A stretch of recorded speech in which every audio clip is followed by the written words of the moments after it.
tarde. Aqui estamos nós para iniciar mais um programa, um podcast do Triplo do Canto.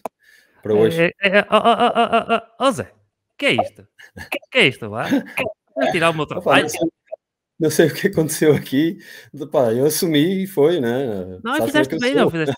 Ah, bem, é exatamente o organizador do jogo, pá, pega ali a bola, organiza logo, pega logo ali o passe, excelente, Zé. Olha, Se fizeste muito quiseres, eu melhor do que eu continuo. Se faria. quiseres, eu continuo. Tens um dia de férias, se quiseres, eu continuo. Opa, fizeste muito bem, mas sejam então bem-vindos a mais um episódio do Triplo do Canto, este bem especial. Vamos também ter assim mais conversas deste género, algo que também já queríamos fazer há muito, de Zé Barbosa para Zé Barbosa, neste caso, esta conversa. Já tinha falado há muito com o Zé para estar fazer parte aqui deste podcast, conversar com um bocadinho connosco, e é mesmo um gosto ter-te aqui, Zé. Agora de uma forma mais séria. Muito obrigado mesmo. Primeiro, como é que estás após mais uma temporada que, em termos coletivos, culmina com um quarto título nacional para o Benfica, um quarto título consecutivo nacional também para ti, o sexto da tua carreira, numa época que acabou até por ser algo atribulada, com algumas lesões, sem possibilidade muitas vezes da equipa ter o plantel completo, mas no final a equipa acabou por sagrar-se campeã pela quarta vez consecutiva. Olha, antes de mais, agradecer pelo convite. De facto, já me tinhas convidado há algum tempo e por uma razão ou outra nunca tinha conseguido corresponder a este convite que gostava muito, e daí eu mal consegui ter-te dito para combinarmos aqui uma possibilidade de falarmos um bocado, e ainda bem que deu, ainda bem que estamos cá. Em relação à tua pergunta, estou bem, não é? Estou de férias, portanto, e estando de férias, sendo campeão, sabe sempre bem melhor do que depois de uma final perdida, que é um sentimento que por acaso eu não sei, mas imagino que seja um verão horrível de se passar depois de uma final perdida. Isso é um autêntico flex, um autêntico flex, 6 finais, 6 vitórias. É verdade. Mas pronto, estou bem. De facto, foi uma época, pá, super atribulada. Aconteceu de tudo e mais alguma coisa. Dava para escrever um livro. Tem os seus pontos positivos, não é? E um dos pontos positivos foi, por exemplo, com tantas lesões, especialmente de jogadores-chave como americanos, estrangeiros neste caso, deu mais oportunidade a que portugueses tivessem minutos, inclusive eu, inclusive o Gameiro, o Relvão, entre outros.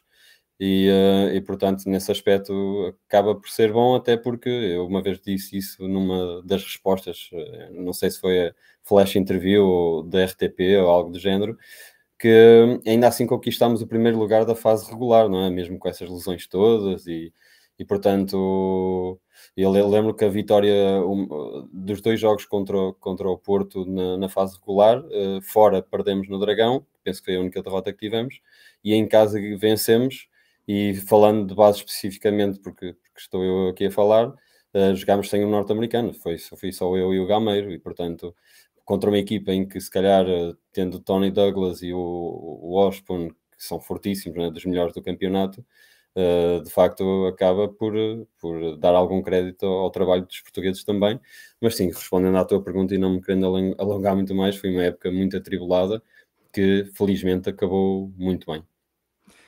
Ó Zé, aqui estás à vontade para te alongar como tu quiseres, podes me ir à vontade, não estás mesmo completamente à vontade, e queremos também é ouvir desse lado, que é sempre mais importante, é aquilo que nós gostamos de saber, obviamente.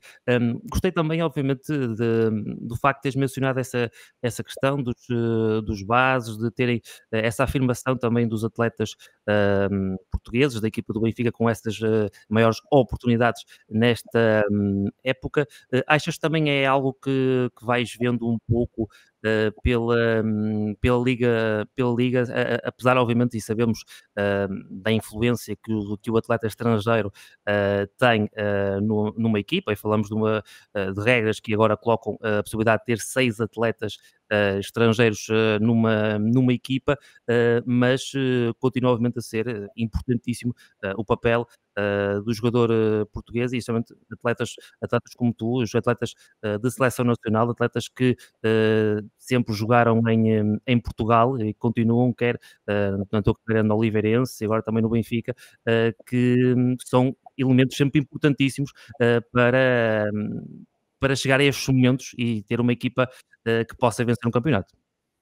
Sim, de facto eu venho quer dizer, eu jogo há 17 anos e eu quando comecei era numa altura em que só eram permitidos 2 ou 3 estrangeiros e portanto eu recordo-me de fins de semana em que havia jornadas dupla na altura e eu jogava sábado 38 minutos, domingo 38 minutos e portanto às vezes falamos em tempo de rodagem, principalmente nos mais jovens, e eu disso não posso queixar, mesmo sendo uma liga na altura não tão competitiva como é hoje em dia, e eu disso não posso queixar, porque de facto eu com 21 anos eu já era capitão do Malvarense e já tinha muitos minutos nas pernas e portanto isso criou-me uma base muito forte para o resto da minha carreira. Hoje em dia o que eu sinto é que tu tens que ser mesmo bom para, enquanto português, teres minutos na liga, o que por um lado é bom também, porque significa que o nível competitivo está maior, significa que os jogadores portugueses têm que dar ao pedal, passa a expressão, e pronto, eu penso que o jogador português tem subido de nível. Não sei se os resultados da seleção estão associados a isso ou não. A verdade é que Portugal volta-se a apurar para o Eurobasket e, portanto, se isto estiver interligado, penso que estamos no bom caminho. Mas mais uma vez reforço que sendo português para se jogar na Liga hoje em dia é preciso ter qualidade, ainda para mais nos 3 ditos grandes, como o Benfica, Sporting e Porto, onde os americanos têm uma preponderância gigante e são americanos de renome, que já jogaram em grandes ligas europeias, não só europeias, mas por todo o mundo. Portanto, para nós, defrontá-los diariamente no treino e depois também ganhar o nosso espaço e os nossos minutos no jogo, é uma tarefa difícil, mas que faz parte da vida competitiva. Olhando para isso, e falaste muito bem dessa qualificação, desse regresso de Portugal a um Eurobasket masculino, tivemos também a estreia da seleção feminina num Eurobasket feminino, temos também tido excelentes resultados no basquetebol de formação, mesmo também relativo com as seleções, com a presença, por exemplo, da seleção feminina no Mundial de Sub-19 daqui a menos de um mês na Chequia. Isto também é algo que deixa muito contente, olhando para o basquetebol português, ver também estes jovens atletas. E também outra pergunta dentro desta, ver que neste momento tu eras aquele jovem que começou a carreira muito cedo, que sai do Oliveirense, vai para o Ovarense, joga com bases e com jogadores que eram referências para ti, e agora vês diferentes gerações que assumem que o José Barbosa foi um dos jogadores que eu via jogar quando estava a crescer, uma das minhas inspirações. Como é que é esse inverter de passar desse lado da juventude, de jogar com os teus ídolos, daqueles que te inspiravam, para agora tu seres, de certo modo, essa referência para muitos dos jogadores que vêm aí? Na verdade, tem sido uma surpresa grande. Ainda esta época já ouvi 2 ou 3 entrevistas e mencionam sempre o meu nome e eu fico assim um bocado surpreso porque não sei, porque não estava à espera ou não. Sinto sempre que não fiz o suficiente para ter o direito de aparecer nesses nomes que inspiram alguém. Não que sinta que tenha feito algo errado, mas sei lá, por vezes olho para exemplos como, mesmo a nível europeu, sei lá, o Marcelinho Huertas, Campazos e jogadores assim desse nível, em que têm todo o direito de aparecer em todas essas respostas, e depois, sei lá, miúdos que me incluem também, incluem o meu nome também nessas respostas, e eu fico assim um bocado abananado, não é? Mas muito orgulhoso, atenção, muito orgulhoso, simplesmente surpreso. Em relação à formação e a todos os resultados da seleção, acho que é o reflexo de que nem tudo está a ser mal feito no basquete português. Acho que por vezes temos tendência a criticar, e eu inclusive, mas também temos que elogiar quando é necessário, e de facto, não só da parte da federação, mas também dos clubes, que têm investido um pouco mais na coordenação e no propósito do que a formação é, para depois, mais tarde, dar frutos. E eu penso que mais clubes têm apostado nisso, porque sabem que a sustentabilidade do basquete depende também muito disso, e pronto, e no final do dia, um passo de cada vez há de ter os seus frutos. Tem dado alguns e penso que ainda vamos ter muitos mais daqui para a frente, não é?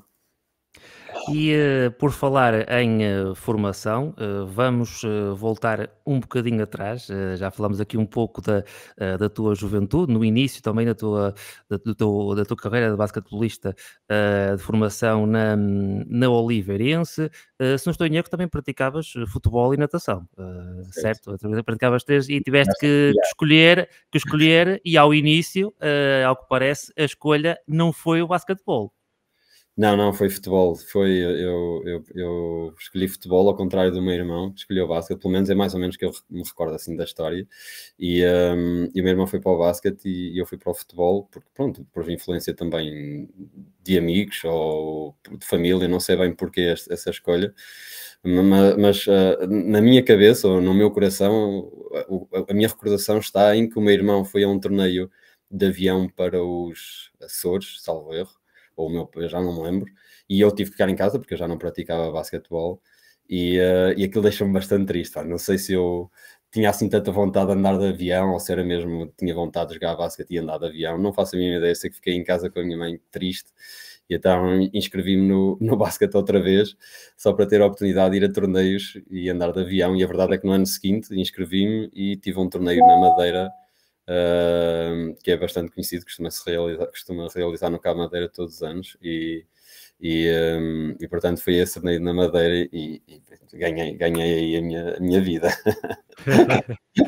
Mas é interessante como às vezes na vida nós vamos sempre andando aqui em diferentes decisões e olhamos para trás e realmente às vezes do ocaso, digamos assim, vem aquilo que depois se torna a nossa vida. Olhando para ti, quando é que foi o momento em que percebeste que, bem, o basquetebol é algo que realmente eu posso me dedicar, posso fazer carreira disto, cá está, começando a jogar também na Oliveirense, fazendo toda a formação em Oliveira das Meias.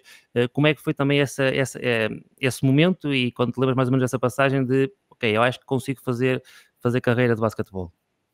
Olha, eu penso que foi aos 14 anos, porque eu até aos 14 anos, eu jogava na formação da Oliveirense e era bom, era um dos melhores, ia às seleções distritais, mas era sempre tudo muito visto como lazer, como um hobby, não é? Saía da escola, ia treinar, e feliz com os amigos, e portanto aos 14 anos eu comecei o ano letivo ainda na Oliveirense, em Oliveira das Mães, mas no final do primeiro período, por razões tristes até, mas durante o centro de treino do Porto já tinha começado e depois, entretanto, surgiu uma doença prolongada a um dos atletas, que até era um dos meus melhores amigos, porque era de Valdecâmara, que é uma cidade aqui ao lado, e pronto, e ele acabou por ter que sair do centro de treino, e eu ali nas férias de Natal, eu fui convidado para me transferir para o Porto e integrar o centro de treino. E, portanto, para além de já ser uma mudança aos 14 anos bastante grande e para os meus pais deixarem-me sair de casa e tudo mais, foi algo que foi feito assim também a meio do ano letivo.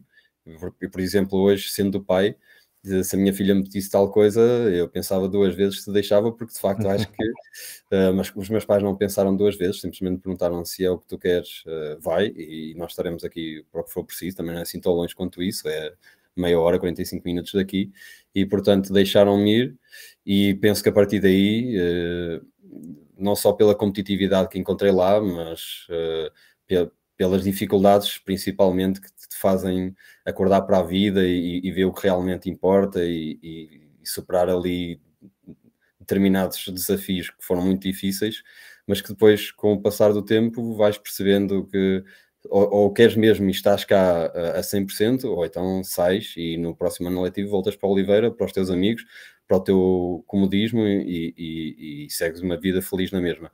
E pronto, eu a partir daí soube que tinha que fazer uma escolha e essa escolha que fiz, penso que definiu tudo, porque a partir daí foi mesmo com mentalidade profissional já aos 14 anos, até porque nós treinávamos quase como profissionais, porque nós treinávamos às 6 da manhã e depois à tarde ainda treinávamos mais 3 horas. É algo que, por exemplo, hoje em dia não faço enquanto profissional, portanto posso dizer que na altura ainda trabalhava ou treinava mais do que treino hoje em dia, para além das aulas, claro. E pronto, penso que esse foi o ponto decisivo.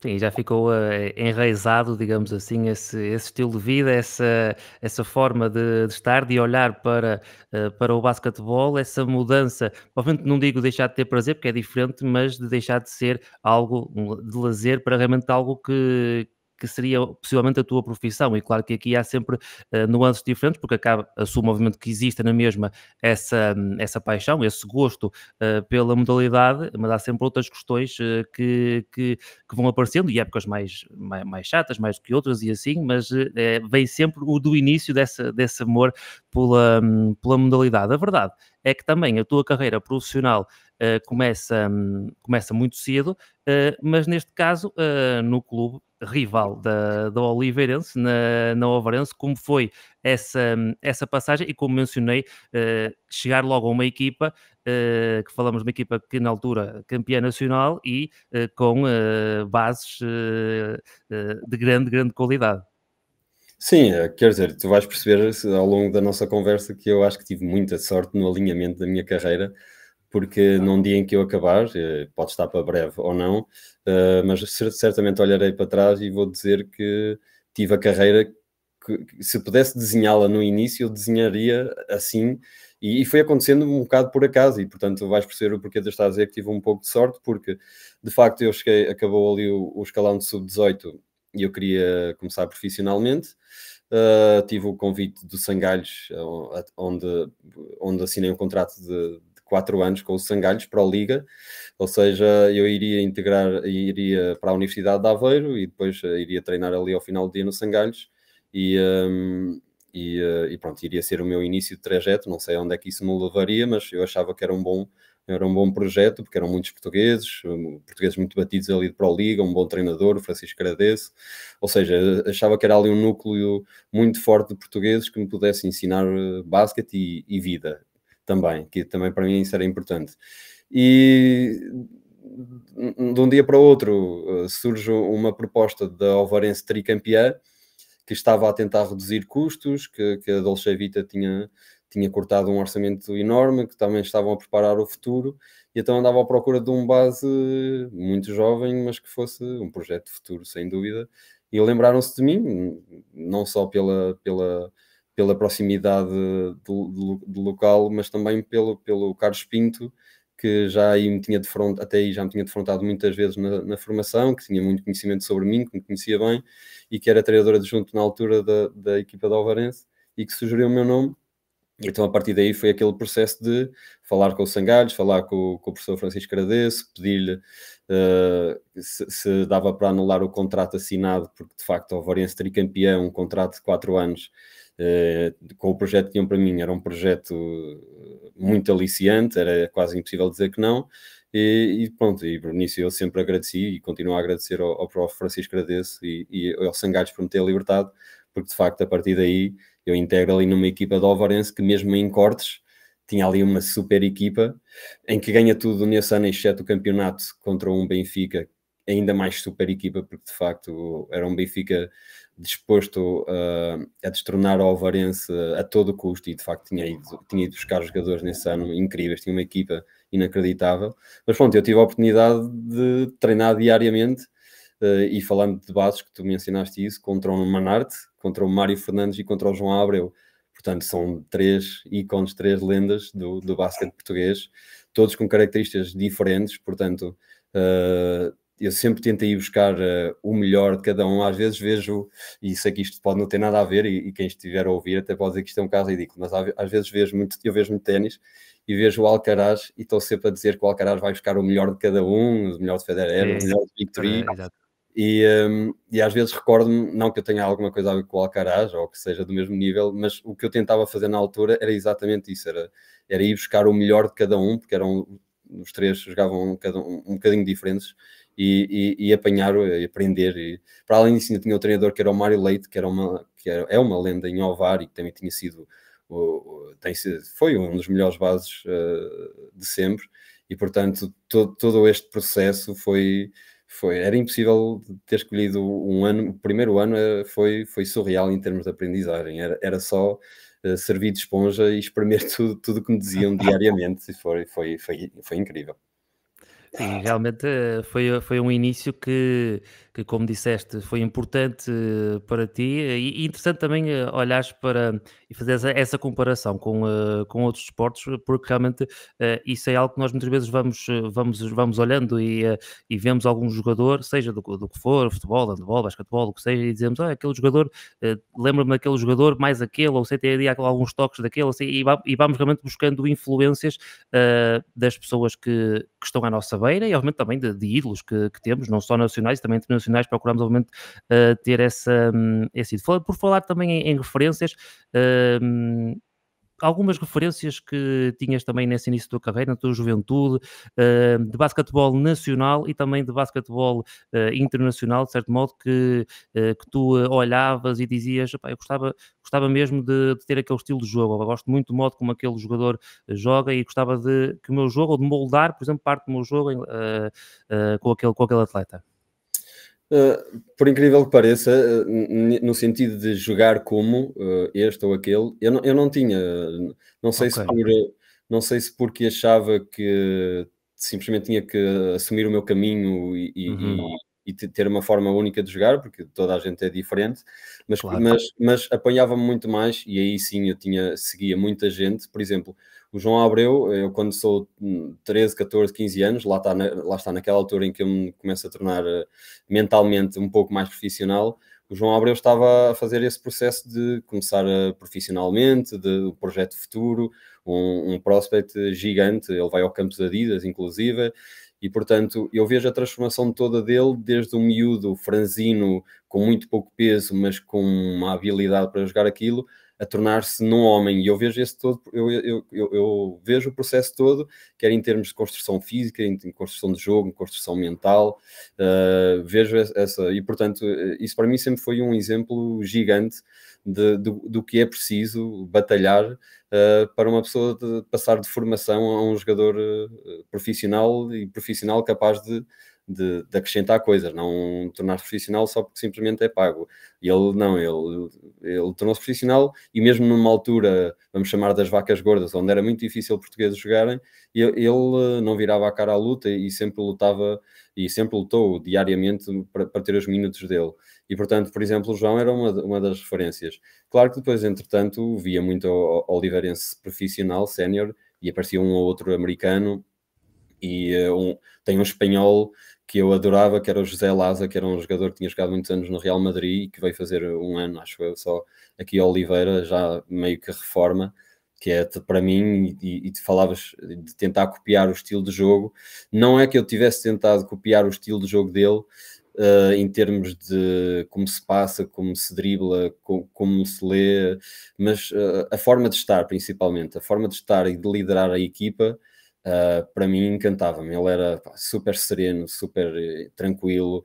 Notava-se que era alguém que tu olhavas e dizias: ele jogou no Real Madrid, mas nem precisa de falar quase nada para os jogadores irem atrás de tudo o que ele pedia ou fazia ou agia por aí. Ou seja, sempre com aquela calma que sabias que era genuína, não era tentar esconder algo, era tudo muito genuíno.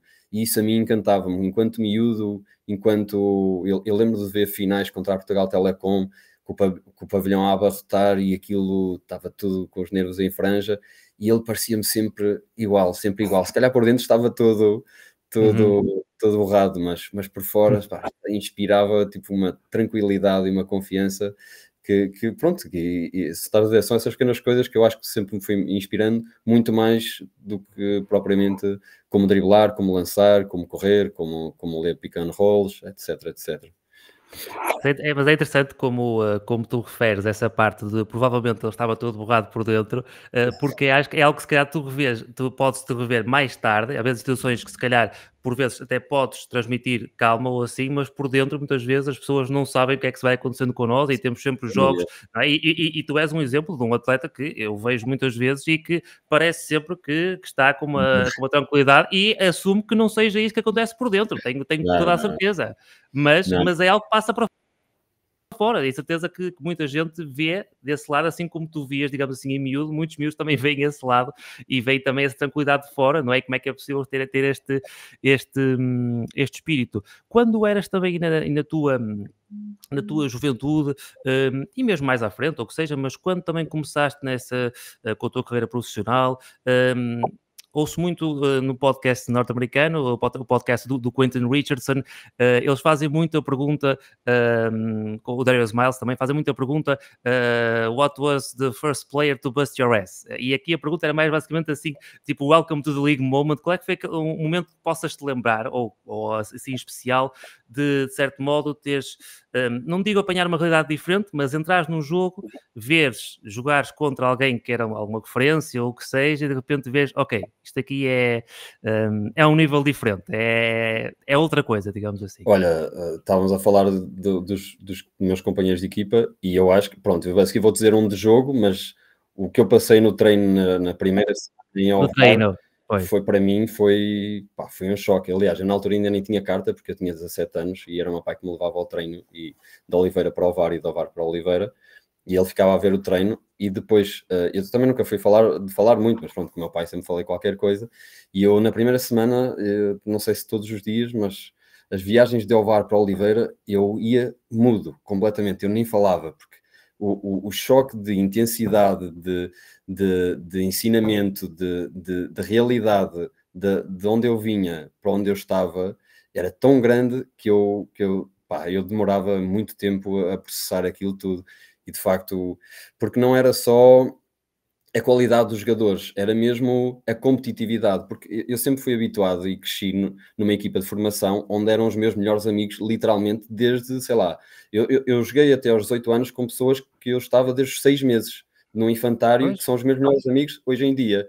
Ou seja, eu ia para o treino com eles a pé, eu saía do treino com eles, vinha para casa a pé, ou seja, era literalmente uma família, e por muito que tu queiras ser competitivo no treino, eu não conseguia, e mais tarde até te posso explicar que uma vez também joguei contra o meu irmão, Oliveirense, quando o meu irmão estava em Oliveira e eu em Ovar, e por muito que tu estejas a jogar e queiras ser competitivo, nunca consigo ser, eu pelo menos não consigo ser da mesma forma competitivo como sou contra outros, e portanto isso para explicar que eu até aos 18 anos estava habituado a ir ao treino, a querer ganhar, como é óbvio, mas não era competitividade para rasgar, para matar, aquilo era mesmo. E quando eu cheguei ali ao VAR, logo na primeira semana aprendi, entramos no balneário, somos todos uma família, não há cá ressentimentos do que vem para o campo. A partir do momento em que entras para o campo, para treinar, para jogar, não sei o quê, não há amigos, é vencer, vencer, vencer a todo custo.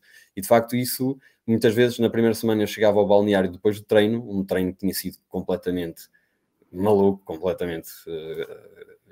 Tinha tomado conta de mim, e chegava ao balneário e pensava, será que eles vão falar agora entre eles? Será que vai tudo para o bem amoado e a seguir vai tudo para casa? Pá, aquilo depois era uma galhofa inacreditável, e depois entravam as praxes pelo meio e tudo mais. Pá, aquilo era um ambiente incrível, e eu pensava, então estes gajos ainda agora estavam-se a matar dentro de campo e entram no balneário e parece que não aconteceu nada, e então aquilo não me batia certo na minha cabeça. E pronto, e demorei algum tempo a processar aquilo, e até que mais tarde concluí que essa é a chave para se tornar uma equipa com mentalidade campeã. E pronto, já nem me lembro da pergunta que fizeste, porque sim. já como sempre, mas era sobre... Sim, estava a perguntar em relação ias falar agora um exemplo do treino ou do jogo, tinhas falado do treino, nessa semana tivemos um jogo de apresentação contra uma equipa espanhola, acho que era uma equipa de Vigo, não sei precisar qual era a equipa. Pá, tinha um base americano que nem era muito, muito alto, era pouco mais alto do que eu, o que na altura para mim pareceu-me bem, do género. Pá, o primeiro jogo na Arena de Alchavite, aquilo enchia muito, jogo de apresentação, Alvarense tricampeã, eu vou-me apresentar, toda a gente está a olhar para mim porque sou dos poucos novos naquela equipa. Ainda bem que o base norte-americano não é muito alto para não levar logo aqui umas massas e parecer mal. Opa, era daqueles gingões, daqueles baixinhos mesmo. Opa, eu nem sabia para onde me virar. Eu lembro que joguei para aí 5 ou 6 minutos, não sei se me recordo, não sei se foi mais do que isso. Eu nem sabia para onde me virar. Era com cada nó cego. Sei que me sentei no banco, tenho a noção de que estava meio perdido, sabes? O que é que acabou de acontecer? Mas pronto, também deu para perceber que, ok, é este o nível que tu tens que batalhar e que pelo qual tens que batalhar e que tens que ir de encontro. Mas foi ali um abre-olhos também, que afinal não é preciso ter tamanho, afinal os baixinhos também dão trabalho. Olha, pronto, foi esse. Não me lembro, era um norte-americano que eu não me lembro do nome. Está, mas podes-me lembrar do nome, mas a marca ficou lá, porque ficou aí recordado sempre na memória o que foi esse jogo de apresentação, digamos assim, e essa frustração, mas cá está, acho que é algo que tu mencionaste e muito bem quando foi a tua mudança para o centro do Porto, porque falamos sempre das adversidades, não é? E daquilo que, de certo modo, são os erros também que nós aprendemos, que nós sabemos, ok, isto não posso fazer, para chegar àquele nível tenho que trabalhar isto assim assim, e são sempre dores de crescimento, como se falamos às vezes na vida, e isso é aplicável ao desporto, acho que isso é mesmo, nós acho que percebemos muito que há sempre uma simbiose entre o desporto e a vida, e o modo como nós lidamos a sociedade, e essas lições também são sempre importantes para o que vem para a frente. A verdade, e falaste sobre essa questão de teres fundado, curiosamente, agora uma equipa espanhola. Falaste também há pouco no início da formação, tinhas feito parte de seleção distritais e assim. Depois, também, obviamente, na tua carreira sénior, vais progredindo, vais jogando diversos anos na Ovarense, e chega também a oportunidade de poderes representar a seleção nacional sénior. Como é que tu, primeiro, como é que te sentiste quando foste convocado pela primeira vez e depois, obviamente, também essa experiência e essa sensação de representar a seleção nacional pelo mundo fora? Olha, a primeira chamada à seleção, até isso foi assim um bocado peculiar, porque não foi uma chamada normal de todo, não foi uma pré-convocatória, que depois foi uma convocatória e que saiu a convocatória foi...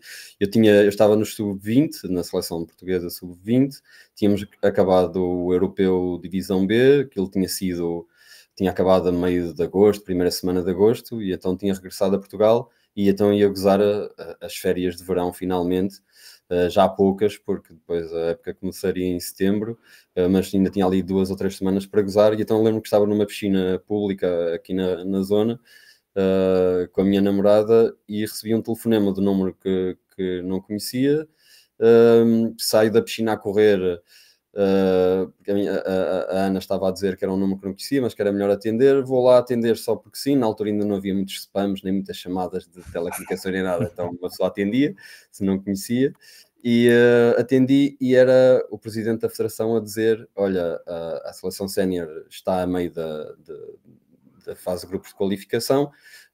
Na altura os jogos faziam-se todos num verão, não era como agora que era dividido por janelas. Falta um jogo, mas temos 2 lesionados. Tu, como acabaste recentemente o europeu de sub-20, deverás estar mais em forma do que qualquer outro sénior que eu possa chamar, que já está de férias há pelo menos 2 meses. Portanto, queremos que tu amanhã estejas em Guimarães, treinarás depois no outro dia a seguir e jogarás no outro dia a seguir, e pronto, são 3 dias de seleção. Tu e o João Soares vêm. E eu fiquei assim sem saber o que responder, como é óbvio, disse que ia, não era? E o João Soares, por acaso, acabou por não ir, porque estava de férias de longe, não estava em Portugal, e até foi o Fernando Sousa que jogava na Académica.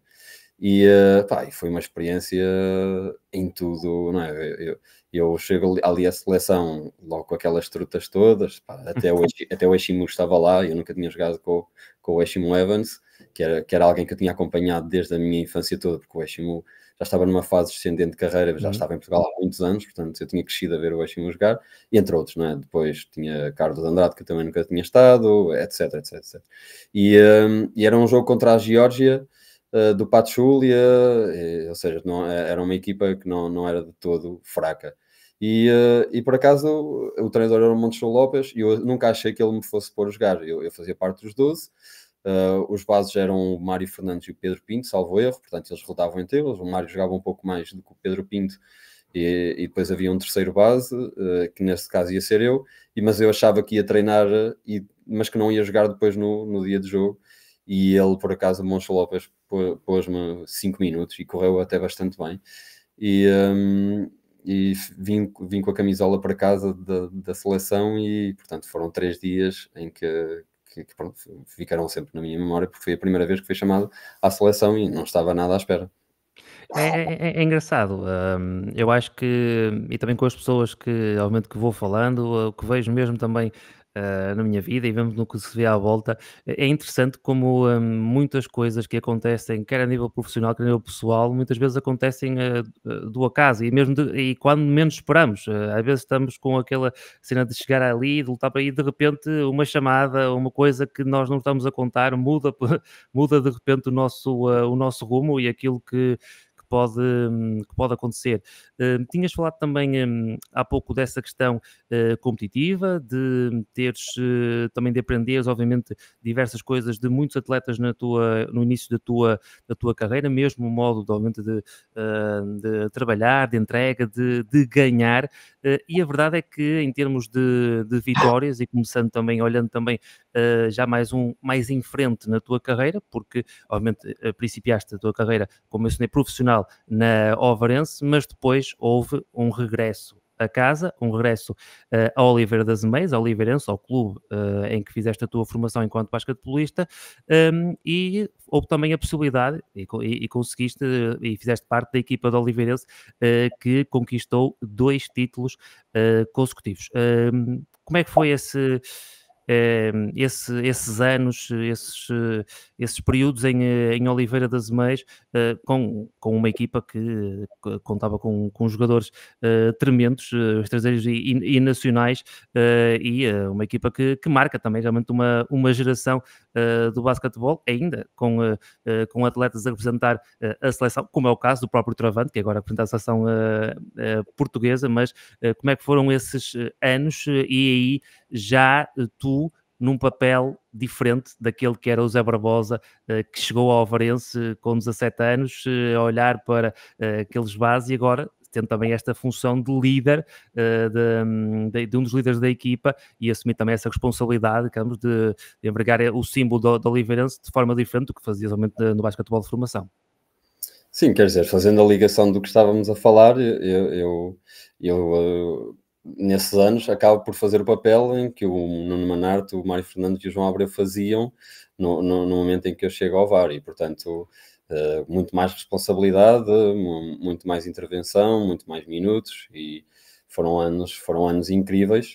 Uma transição de Ovar para Oliveira que não foi fácil para mim, porque não foi por vontade própria, ou melhor, no sentido em que eu tinha definido para mim que eu tinha-me autoconvencido que iria ficar em Ovar toda a vida, porque tinha sido assim o que o Mário Leite tinha feito, tinha sido assim que o Nuno Manarte tinha feito, e portanto eu tinha-me autoconvencido que ia ficar em Ovar para sempre e que seria uma carreira digna, pronto, digna. E ao Ovarense passa muitas dificuldades nesse verão. Eu tinha uma relação muito próxima com o diretor e o João Candeias e pronto, e não deu mesmo para ficar em Ovar e eu tive que procurar soluções. A Oliveirense do Hélder Albergaria já andava a tentar há algum tempo que eu regressasse e eu sempre lhes disse que, por respeito ao Ovarense, eu só iria para a Oliveira das Meias, só regressaria a Oliveira das Meias no dia em que o Ovarense dissesse que não me queria. No dia em que isso aconteceu, realmente a primeira opção e única foi a Oliveira das Meias e a partir daí foi uma história longa, não só de coisas boas, porque o primeiro ano é ainda com o Zé Ricardo e aí em momentos em que eu estava assim um bocado ainda abalado pela saída do Ovar, tinham sido muitos anos em Ovar, com muitas experiências, tinham sido 8 anos, mas 8 anos muito bem vividos, e portanto eu ali em Oliveira, se não tivesse encontrado também ali uma família de grupo de portugueses e mesmo o treinador, o Zé Ricardo, foi incrível nesse aspecto e portanto, desportivamente não ganhámos nada nesse primeiro ano em Oliveira, mas ajudou muito ali, ajudou-me mesmo muito. Normalmente nunca se fala desses anos em que não se ganha nada e que são só um ano com o Zé Ricardo e normalmente não se mencionam esses treinadores, mas para mim foi quase tão importante como os anos em que ganhei campeonatos. E depois então o Zé Ricardo sai para o Benfica e vem o Norberto e a partir daí as coisas mudam, não é? As coisas mudam em termos desportivos principalmente. Porque pronto, as histórias já são conhecidas desde o primeiro dia de treino em que ele dá sempre aquela palestra de 5, 10, 15 minutos, dependendo da vontade dele de falar, em que ele nos põe ali no semicírculo à frente dele e simplesmente levanta o caderno onde diz, onde tinha escrito, nós vamos ser campeões nacionais, e pronto, e não é que eu não começasse todas as épocas para ser campeão, para ganhar todos os jogos, etc. Tu já sabes como é que é essa lenga-lenga, mas também não somos, não é? Por vezes temos que ser realistas, e é tudo uma questão de probabilidades, e até então nunca ninguém nos tinha feito acreditar tanto como uma mensagem logo no primeiro dia. E a verdade é que, e eu conhecendo hoje o Norberto que me conheço, acredito mesmo que aquilo é genuíno e que ele acreditava mesmo ali naquele momento que podia transformar a equipa que tinha à frente, que nunca tinha ganho nada, praticamente nada, numa equipa campeã. E ele não descansou enquanto não transformou aquela equipa numa equipa campeã. E a partir daí é a história, não é? Os americanos, como o Travante, que chegam. E eu lembro, o Travante nos primeiros treinos, aquilo para acertar no ar não era fácil, aquilo, muitos triplos, era cruzamento por cima da tabela, e do canto aquilo era quase impossível, era muita vontade, como sempre foi, que o caracteriza, mas em termos técnicos, em termos de dotes, não havia muito.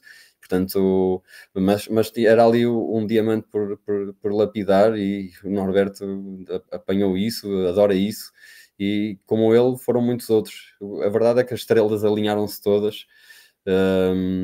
O capitão era o João Abreu, também, portanto, até aí entra essa ligação emocional, e essa ligação à minha carreira, ou seja, há muitas histórias aqui, muitas estrelas que se alinharam, que era impossível aquilo não ter dado em campeonato. E eu sempre disse aos americanos e mesmo aos portugueses que saíram: malta, isto, quanto tempo nós ficarmos juntos é quanto tempo isto vai dar para ganhar campeonatos. Claro que eu sabia que mais tarde ou mais cedo os jogadores iam por dispersar, inclusive eu acabei por sair depois mais tarde, mas sabia que se ficássemos 2, 3, 4 anos poderíamos conquistar ali um tri campeonato. Acabámos por alcançar o bi. Aliás, eu lembro-me que no jogo antes do jogo 2 da final do primeiro campeonato, eu sou entrevistado e alguém me pergunta: então, depois desta primeira vitória no jogo 1, acredita que vão ser campeões?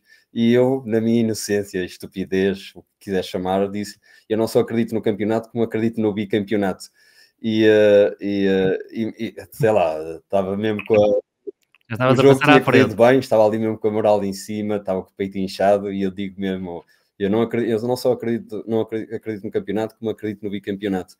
E a verdade é que acabou por acontecer, não porque eu tinha dito isso, mas porque eu sentia, porque o sentimento era esse. Nós falávamos muitas vezes entre nós sentimos, e eu nunca tinha sentido isso em mais lado nenhum. Eu sentia quando saía do balneário que o jogo estava ganho. Quando o árbitro lançava a bola ao ar, o jogo estava ganho. Pá, não sei descrever este sentimento de outra forma, mas era o que eu sentia. Porque, de facto, temos uma família muito, muito unida, que nos conhecíamos muito bem, coisas boas e coisas más, pontos positivos, pontos negativos, coisas familiares como coisas de jogo. Pá, vivíamos diariamente. O melhor exemplo que eu costumo dar era: eu nunca fui ao cinema com a minha filha ou com a minha namorada às 2 da tarde. Eu com eles, se fosse precisar, às 2 da tarde, estava no cinema a ver um filme que nunca na vida iria ver, mas só porque tínhamos que estar juntos e gostávamos de estar juntos. Aqui, comprávamos, olha, vamos ao cinema, comprávamos umas pipocas, vamos ali para o cinema às 2 da tarde, e passávamos tempo juntos, porque era literalmente isso que nós fazíamos. E isso para mim é um significado de que a malta era mesmo unida.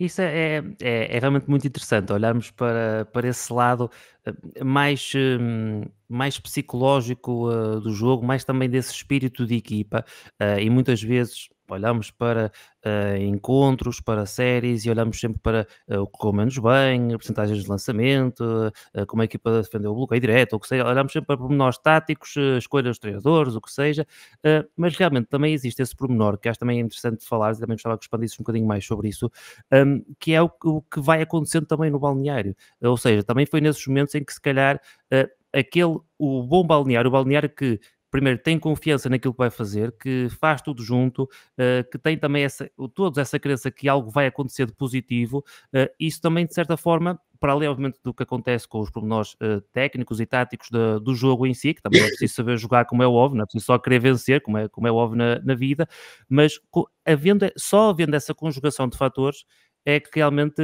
se torna antes era um sonho e torna-se um objetivo claro e algo como tu dizes, que tu visualizavas e que vias, ok, com esta equipa é possível, porque havia esse espírito. Quão importante é que tu achas também essa interação entre colegas de equipa? E curiosamente, tu falaste dessa questão de ir ao cinema e tal, e de certo modo não fazia quase parecer. Não vou dizer os teus tempos de formação, porque é diferente, mas falaste nos tempos de formação, tu ias com os teus amigos sempre, e andavas e saíam, e assim, de certa forma. Aqui não é da mesma forma, mas havia uma ligação também fora de campo que ajudava depois para que as coisas corressem ainda melhor dentro de Sim, para campo. começar, nessa equipa tinha malta que tinha crescido até comigo. O Já Rui conhecias? França e o Renato Azevedo, entre outros, mas esses dois, por exemplo, jogavam comigo desde, sei lá, 7, 8 anos. Portanto, são literalmente amigos de infância. E depois, sabendo que o conjunto de estrangeiros norte-americanos que estava connosco se entra no mesmo registro e meio que entra derrompante na família e que são aceitos tão bem por nós, e aquilo depois já é tudo tão misturado e tudo tão aportuguesado que já nem sabe distinguir quem é o americano e quem é o português. Na minha opinião, e isto é uma opinião muito pessoal, vale o que vale, eu acho que é o fator mais determinante de vencer um campeonato, porque eu penso que o treinador ok, o Norberto na questão tática também permitia que nós pronto, jogássemos da forma como jogássemos e conseguia tirar o melhor de nós, independentemente das nossas características. Eu, se calhar, com um jogo muito mais controlado, pautado, muito mais calculista, se calhar o Travante com um jogo muito mais louco. Portanto, encontrar aqui um equilíbrio, um meio termo no meio disto tudo não é fácil. E o Norberto teve muito mérito, o Norberto e a equipa técnica tiveram muito mérito nisso. Mas depois, na questão do balneário, que era o que estavas a falar, eu acho que é um fator determinante, porque depois as coisas só são executadas em campo, quer em termos coletivos, táticos e tudo mais, quer em termos individuais, a confiança com que lanças, a confiança com que driblas, a confiança com que defendes, que muitas vezes não se fala, e a grande chave para nós termos sido campeões e bicampeões foi através da defesa. Tudo isso vem muito do espírito de grupo, não é? Toda a gente conhece o Travante a defender e o bater das mãos no chão, e aquilo parece que estamos na guerra, e tudo vai atrás, e de repente tu vês-te a jogar melhor do que se calhar já alguma vez jogaste, não porque a qualidade não estava lá, mas porque se calhar nunca tinhas tido alguém ao teu lado que te fizesse descontrair ou que te fizesse ficar confiante ao ponto de pôr tudo dentro de campo. E então isto é uma bola de neve depois. A confiança do treinador passa para os jogadores, um jogador mais confiante ou outro passa para o jogador menos confiante, e tu dás por ti a jogar a um nível que se calhar até então não tinha jogado, que era a nível ofensivo, que era a nível defensivo. E essa foi eu acho que foi a grande razão para nós termos atingido o nível que atingimos. Foi, de facto, jogávamos com muita confiança, nós entrávamos no jogo a acreditar que o jogo estava ganho, era uma questão de tempo, não uma questão de 40 minutos jogados e de pôr em prática aquilo que nos tinham pedido para pôr. Basicamente era esse o nosso sentimento, fora a arrogância, que isso não era arrogância, era mesmo por confiança no trabalho que fazemos durante a semana com os treinadores e depois a confiança no grupo. Depois desses anos em Oliveira das Meias, passámos também, infelizmente, todos por uma pandemia, uma temporada muito afetada, em que não houve depois também campeão atribuído. Mais tarde, então, acontece essa mudança para o Benfica. O Norberto Alves também, obviamente, assume o cargo de treinador do Sport Lisboa e Benfica. E, obviamente, aqui vou falar por fora, tu provavelmente sabes bem melhor do que eu e podes explorar um bocadinho mais essa situação, mas chegando o Norberto Alves à equipa do Benfica, vêm também jogadores que ele já trabalhou e que já conhecia, o caso do Ellisser, o caso do Terrell Carter. Também era importante para o Norberto Alves ter esses jogadores também que já conheciam o seu método, e realmente foi também a partir de Norberto que recebeste esse convite para representar o Sport Lisboa e Benfica. Não sei se foi a partir dele, porque isso depois é uma outra história que, não sabendo os detalhes todos, não poderei contar, mas Sim, senhor, eu claro. penso que um dos acordos que ele teria para sair da Oliveira era não levar nenhum de jogador da Oliveira para o Benfica, quando saiu para o Benfica, e entretanto eu acabo por ir para lá simultaneamente, e é fácil de chegar à conclusão que foi ele que me veio buscar a Oliveira para ir juntamente com ele no mesmo verão para o Benfica. Não sei se foi ou não, porque de facto havia essa cláusula de ele não levar nenhum jogador da Oliveirense, e portanto eu nunca falei com ele diretamente quando fui para o Benfica, eu falei apenas com a direção do Benfica e com o meu agente, e deu-se. Claro que eu sabia que indo para lá e encontrando o treinador que tinha estado comigo nos 4, 5 anos anteriores, seria muito mais fácil para mim, e que ele também certamente gostaria de ter alguém de confiança num clube que é sempre difícil de entrar e de desempenhar, não é? E de facto os primeiros meses foram muito bons. Na altura só tínhamos 2 bases, o Broussard jogava como segundo base, e portanto a base puro tínhamos só eu e o Gameiro, e portanto eu jogava muito tempo mesmo. Mesmo competições europeias, eu lembro que tinha média de 30, 32 minutos na FIBA Europe Cup, algo que nunca mais tive a partir de novembro, depois dessa época. Mas para mim os 3 meses foram incríveis, não só pela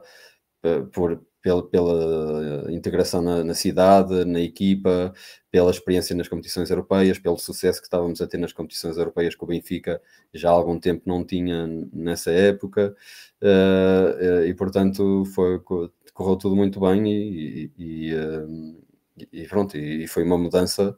Eu sabia que ia ser uma mudança difícil, porque eu estava numa situação muito cómoda. Eu fui ganhar exatamente o mesmo para o Benfica que ganhava na Oliveirense, portanto a minha transição para o Benfica nem foi por dinheiro, foi mesmo por desafio e por ir para ganhar. Mas eu estava numa situação muito cómoda em Oliveira, onde toda a gente gostava de mim, onde olhava para a bancada e conhecia toda a gente, porque tinha crescido naquela cidade, e jogava o tempo que queria, era o base principal, e portanto eu sabia que indo para o Benfica lá está, era o assumir de que és algo mais, que és um desafio, que és outra coisa. E pronto, e quando eu assumo um desafio vou sempre dando o peito às balas, e no somatório penso que correu tudo muito bem. Sim, aliás, 4 anos, Exato. 4 campeonatos para coletivos, isso é realmente fantástico. E é curioso porque, mais uma vez, a vida tem destas coisas. Tinha também visto numa entrevista, uma das perguntas que te fizeram foi de todos os bases que pudeste ver, jogar e assim, com qual é que te identificas mais? E a tua resposta, curiosamente, foi o Diogo Gameiro, que achavas que era um base que realmente era parecido com o teu estilo de jogar, e depois realmente encontram-se os dois, e são realmente os dois bases que vão-se trocando no Benfica durante estes anos todos, e de certeza também, e o Gameiro, que nos últimos anos também tem-se cada vez afirmado ainda mais na seleção nacional, muito também se deve, obviamente, acredito, também ao trabalho contigo, e tens também esse papel importante, não só em jogadores como o Diogo Gameiro, mas também jogadores de outra geração do Benfica, neste caso, que agora também vão entrando. Eu lembro, por exemplo, do caso de jogadores como o Eduardo Francisco, entre outros, mas vão tendo agora também mais minutos. Obviamente também que é importante a presença de uma equipa que nos últimos anos vou usar o termo experiente, porque já foi usado outro termo que não se gosta muito, que é o termo velho, que não são, que é completamente errado. Aliás, basta ver, por exemplo, o que é que o Betinho, o jogador com mais idade da equipa, fez nestas finais, por exemplo. Portanto, isso é só um número, digamos assim, mas essa experiência com essa juventude, digamos assim, como é essa combinação, e agora estás numa fase da carreira, cá está, completamente diferente daquela que passaste pelaquela fase de, ok, estou aqui a aprender, é uma realidade completamente distinta. Depois sou bicampeão nacional, sou o base principal da equipa, jogo 30 e tal minutos, estou aqui sempre a referência, e agora o papel também um bocadinho diferente, porque vezes segundo, ser a base da equipa. Como é que é também essa mudança, mesmo em termos de mentalidade, para um jogador, obviamente, que competitivo como és, e claro que todos os jogadores querem jogar e jogar, mas acima de tudo também olhar para a situação como um todo e perceber o contexto em que nós estamos, Sim, não é digamos nada assim. fácil tentar ali encontrar um meio termo entre continuar a ser o máximo competitivo possível, querer mais, querer jogar mais, querer ganhar mais, não é? Todos temos o nosso ego, e eu não vou estar aqui com falsas humildades a dizer que não quero. Como é óbvio, eu quero, é para isso que nós andamos nesta vida, por isso é que se chama alta competição. Agora, por outro lado, também tenho, acho eu, algum sentido humano e de gratidão também, no sentido em que quando eu era mais novo, eu olhava para os mais velhos, e tudo o que eles me deram não é que não lhes custasse, porque eles também eram competitivos na altura e ainda assim não o deixaram de dar e contribuir para a minha carreira. Mesmo o próprio Nuno Manarte, que eu lembro-me que houve ali uma altura da nossa carreira em que ele era o primeiro base e o segundo, e houve ali uma fase de transição em que ele estava a ter alguns problemas no joelho, e eu passo para primeiro base e ele para segundo, portanto, e eu lembro-me, eu ficava no quarto com ele, eu lembro-me quão difícil era para ele gerir, não só a parte da queda dele, da fase ascendente dele, mas também ao mesmo tempo ter alguém ao lado dele com 20 anos, 19, 21, não sei, que estava a subir e que tinha que contribuir. Ele era o capitão e, acima de tudo, é meu amigo e queria me ajudar. E eu lembro-me do conflito que era para ele a conciliar a querer ser competitivo, querer lutar por um lugar, saber que não conseguia dar muito mais, mas por outro lado também ter alguém que tinha que ajudar, que estava ao lado dele e que precisava da ajuda dele. Portanto, eu tento também retribuir mais ou menos isso, porque acho que isto tudo é um ciclo e eu não preciso do protagonismo todo para mim, antes pelo contrário. Eu penso que já tive protagonismo suficiente. Acho que o meu protagonismo agora baseia-se muito mais em ajudar, em como posso contribuir para a equipa quando não estou em campo, quando vou para dentro de campo, não sendo o mesmo, ainda assim contribuir com coisas diferentes, acho que é assim que se deve gerir uma carreira. Sei que nunca é fácil, é muito mais fácil estar aqui a dizer-te isto do que propriamente no dia em que chega ao jogo, em que te põe mais novo na tua vez e tu ficas no banco ali a pensar porque é que não sou eu que estou lá dentro a ele. Mas pensando a frio, como estou a pensar agora e a falar contigo, são coisas que fazem sentido na vida e não há que sentir ressentimento por isso, antes pelo contrário, é retribuir o que te foi dado. E por o caso do Gameiro, eu não sei se lá está, era o que eu te estava a dizer, quando o Norberto vai para o Benfica, supostamente eu não ia, e portanto eu não sei se eu dou essa entrevista no último ano do Oliveirense, em que o Cabo Madeira tinha o Gameiro como base, e o Gameiro até o MVP nacional desse ano, eu por acaso lembro-me, porque Sim, sim. foi o Gameiro em primeiro, o Betinho em segundo e eu em terceiro, e eu estatisticamente nunca costumava ficar em tops do que quer que seja, e eu lembro que nesse ano foi top 3 MVP nacional, e portanto eu lembro-me de dar essa entrevista, porque de facto achava algumas semelhanças com o Diogo Gameiro, não só em termos de jogo, como em termos de forma de estar, e não sei se foi por essa entrevista que o Norberto pegou ou não, que ele deve ter ido buscar, ou deve ter pedido para contratarem o Diogo Gameiro, e eu depois até vou ao encontro deles também, e de facto aliás, a minha relação com o Diogo acaba por ser muito especial, porque acaba por ser o meu companheiro de quarto desde o primeiro dia até o último, ou seja, eu às vezes até dizia em brincadeira, eu já dormi muito mais vezes com o Diogo do que propriamente com a minha namorada, já partilhámos muitas experiências juntos e de facto é uma relação que mesmo sendo competitiva, e eu sei que lutávamos por um lugar, porque há sempre um norte-americano e depois há os minutos do português, e nós basicamente lutávamos pelos mesmos minutos, e se calhar ele saiu sempre muito mais prejudicado do que eu, porque por norma, e falando das finais, acabava sempre por ser eu a jogar, exceto esta final, que pronto, eu até achava que ia ser ele a ter esses minutos, muito sinceramente, porque era assim que estava a acontecer esta época, já era uma época de transição, já era uma época que eu sentia que se calhar os treinadores estavam a fazer a inversão da coisa, e então estava a tentar encontrar o meu papel na equipa. Porventura depois o Diogo lesionou-se e não pôde jogar a final, e então eu aí tive que jogar os minutos que restavam do norte-americano, mas pronto, sempre foi uma relação, apesar dessa competitividade toda, sempre foi uma relação genuinamente de amizade, e que certamente ficará, como outras tantas, ficará para sempre. Isso é uma das coisas também que levas do Principais. basquetebol, essas amizades, essas coisas. Isso realmente é muito bonito. Só para também dar aqui essa menção, essa entrevista na altura ao Bola na Rede, pelo Diogo Silva, também um grande abraço ao Diogo por esse trabalho. Hum, Agora, como é que é estares a jogar, e já falaste bastante da tua família, dos teus pais, que também foram-te acompanhando, a tua namorada, ter agora também a tua filha a acompanhar, a ver o pai a jogar ou assim? Qual é que é a sensação também de estares nesses momentos, de poder partilhar também essas conquistas? Assumo que agora também seja diferente olhar para a vida, digamos assim, tendo alguém depois para olhar de forma diferente, Sim, é digamos assim. completamente uma mudança de jogo drástica. É um relativizar de tudo e mais alguma coisa que, pá, eu lembro-me que, por muito estúpido que isto possa parecer, eu sentia que no dia em que isso acontecesse, que me tornasse pai, que tinha receio. Eu queria muito ser pai, eu sempre disse desde muito novo, desde os 20 anos, que queria ser pai, portanto era algo que eu queria mesmo muito, mas por outro lado também tinha algum receio de que a partir do momento que fosse pai, ah, ah, ou seja, perdesse alguma maldade que precisava em jogo, ou deixa-me ver se eu consigo explicar.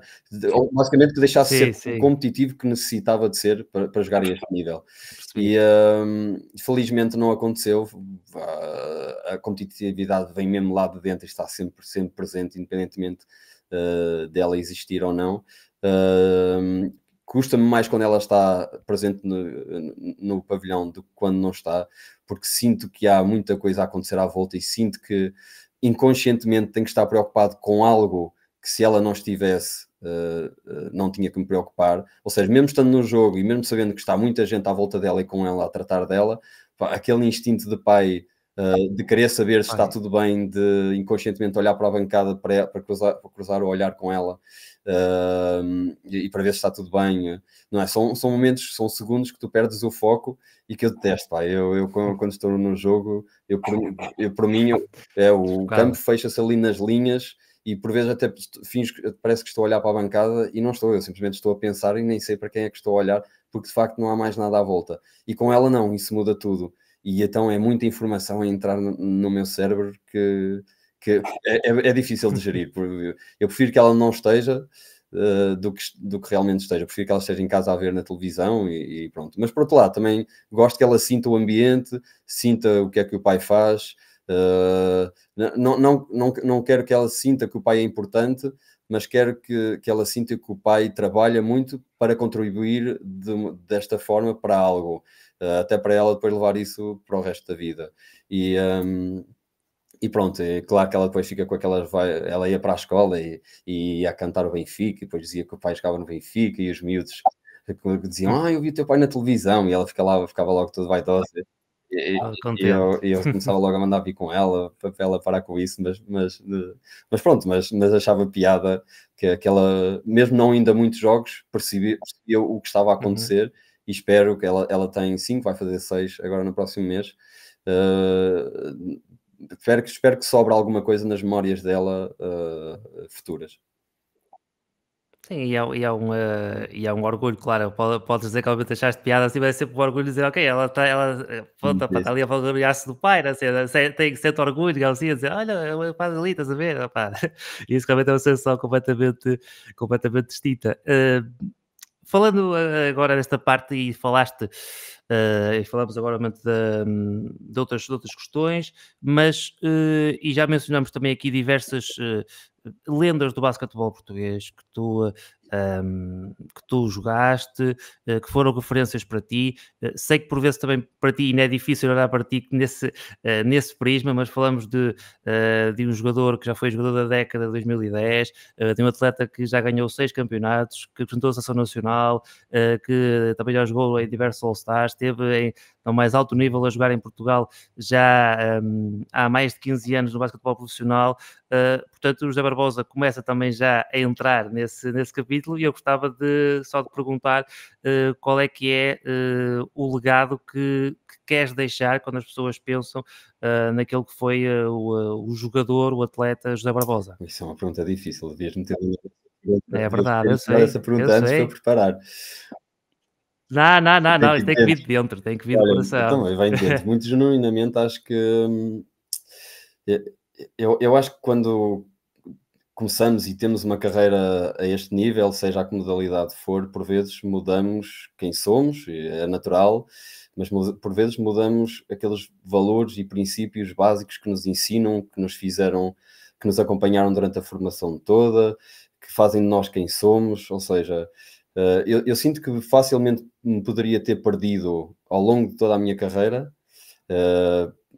simplesmente deixando escapar um princípio ou outro, uma coisa que defenda a outra, e sinto que mesmo estando, por exemplo, no Benfica, que é algo que por vezes te envaidece mais do que qualquer outro clube, sinto que sou exatamente o mesmo nesses princípios. Não sou o mesmo porque venho de lá com muita experiência, com muita resiliência, porque ultrapassei muita coisa, mas sinto que no fundo a base ficou intacta, exatamente a mesma, e consigo te dar uma entrevista e consigo falar contigo hoje, genuinamente, da mesma pessoa que te falaria antes de ter ido para o Benfica.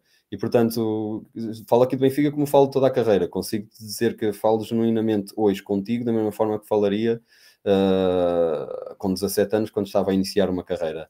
E portanto, eu sei que a carreira depois também se baseia nas partes técnicas, nas partes das conquistas, dos títulos e tudo mais, e isso cada um tem a sua história, e eu tenho a minha, como é óbvio, mas acho que isto poderia ser intrínseco para qualquer um, porque acho que por vezes isso é o que define uma grande carreira, uma carreira média que poderia ter sido muito mais, e penso que isso é o que distingue aqueles jogadores que nós dizemos sempre que têm muito potencial, que vão dar isto e aquilo e depois não dão. E eu tenho muita pena porque eu joguei com muitos, estão na formação e seleções, eu joguei com malta que eu olhava e dizia, eu não sei o que é que estou aqui a fazer, eu não sou alto, eu não sou triplista, eu não sou malabarista, eu não tenho jeito nenhum, eu nunca na vida darei jogador, e olho para eles, eles têm tudo, têm os braços compridos, têm 2 metros, jogam a 2, lançam de 3, têm tudo e mais alguma coisa, e só preciso hoje em dia andam à procura de se encontrar na vida, e isso a mim dá muita pena.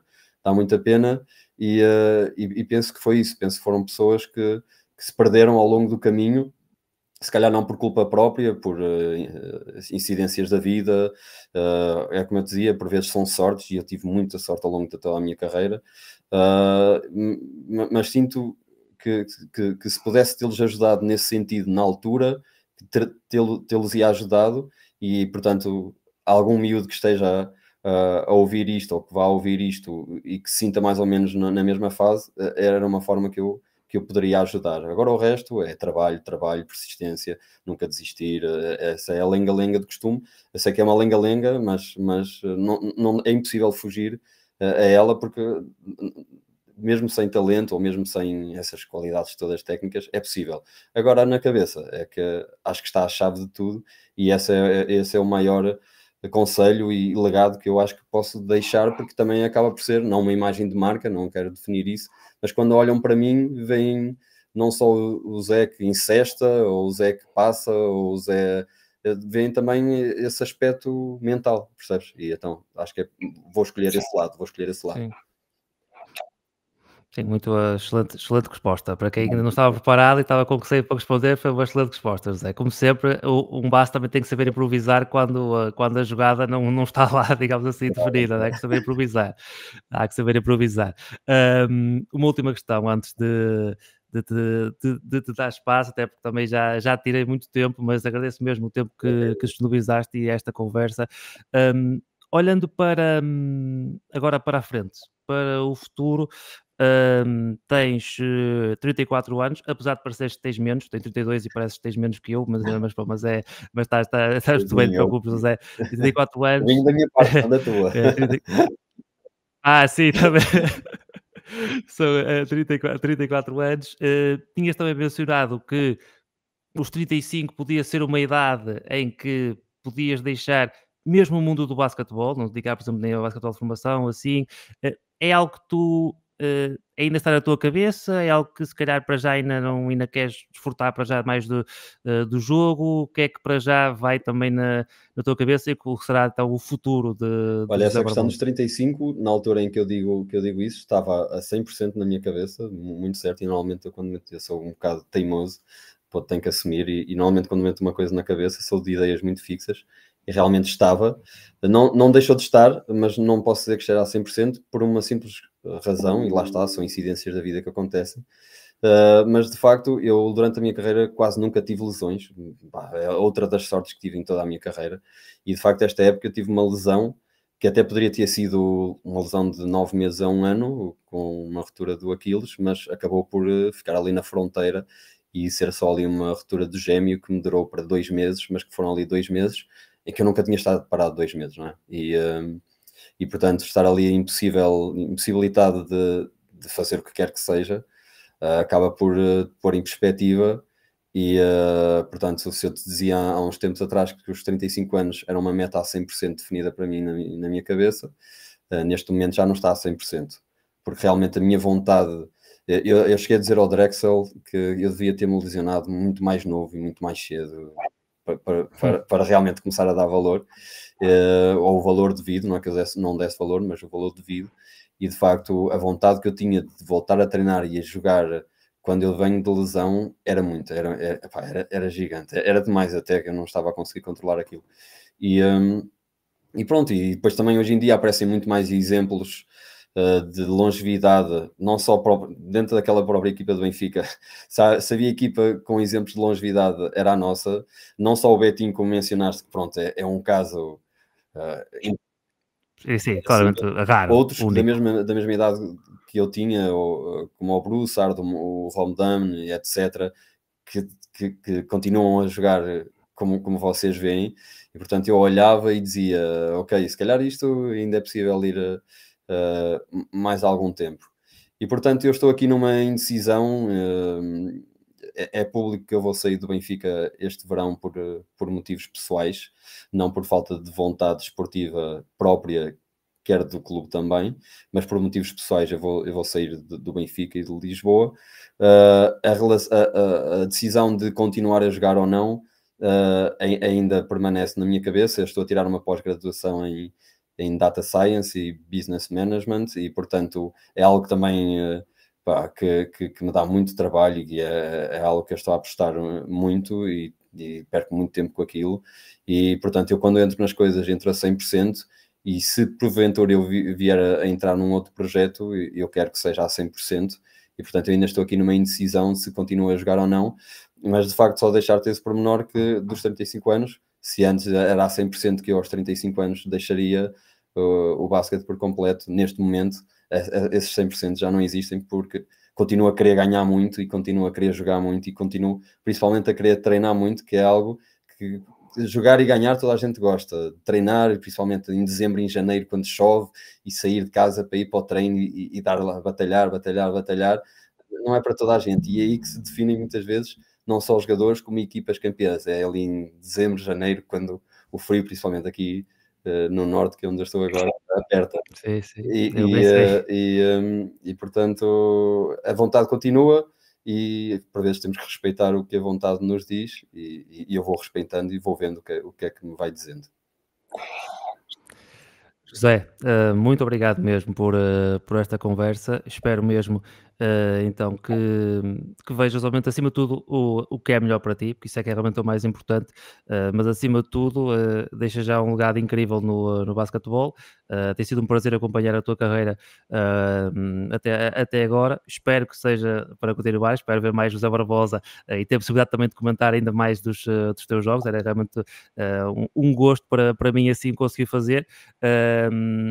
Um grande abraço, obviamente, para ti, por estás aqui com esta conversa e fazeres este José Barbosa contra José Barbosa e as minhas parvoíces iniciais, e alinhares nisso também é muito porreiro, e teres também esta conversa tão aberta e tão porreira, tão esclarecedora. E espero também que muitos jogadores, jovens atletas também, justamente, que ouçam este tipo de experiências daquilo que foi também a tua carreira, para verem que realmente as coisas podem acontecer com a mentalidade correta.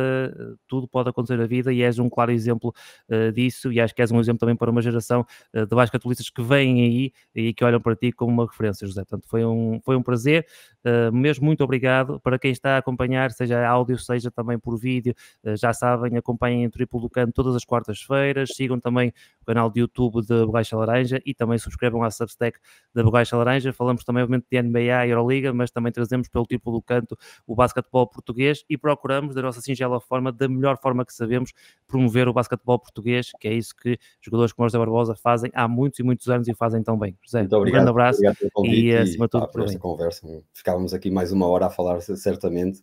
Obrigado, espero que gostem, e espero que haja uma outra oportunidade para repetir. Muito obrigado. Sem dúvida, muito obrigado, Zé, muito obrigado.